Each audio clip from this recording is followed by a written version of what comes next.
pharma marketers would like to understand how to best support physicians, given the current situation that we're going through in the foreseeable future, specifically with fewer in-person meetings, conferences, and pharma rep visits. We'd like to ask you just a few questions to get your insights so that pharma can be as effective as possible in meeting physicians' needs during these times.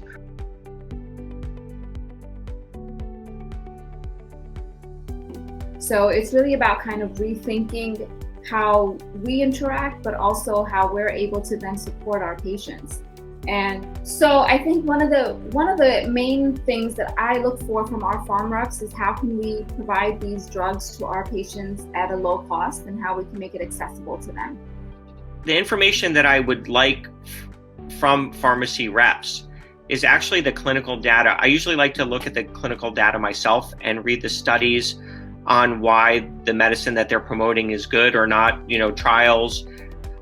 For me, as a family physician, what I really like to hear about medications and new products that they're bringing to the market is how it fits in with other products that are already out there. I like to see their efficacy, what clinical trials they've had, so that I can assess the information myself. Yeah, I think updates on results of studies that have perhaps completed accrual, finished, and there's information about, just that information's not been dispersed in the medical journals yet.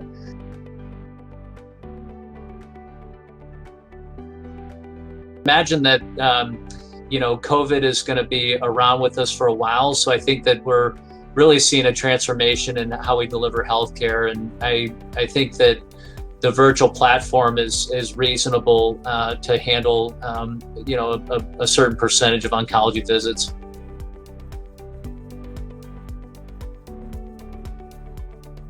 I would love to continue with telemedicine in the future.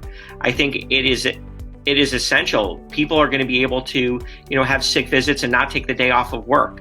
I think that if we work together with the physicians, with insurance companies, and work with reimbursements, I think it's an integral part of how medicine is going to proceed in the future. So I've been surprised at how much I've been able to turn my practice into telehealth and how much patients have been very responsive to that as well. We're having to think outside of the box, and there's certainly some patients that you just have to see in the office, but I think the goal is to try to make that as less as possible, so that when they do come to the office, they're not sitting next to any patients and we can scatter out the appointments. There's obviously still going to be a need for on-site visits, but I think the virtual visits is something that's going to probably be increasingly utilized and perhaps stay well past COVID.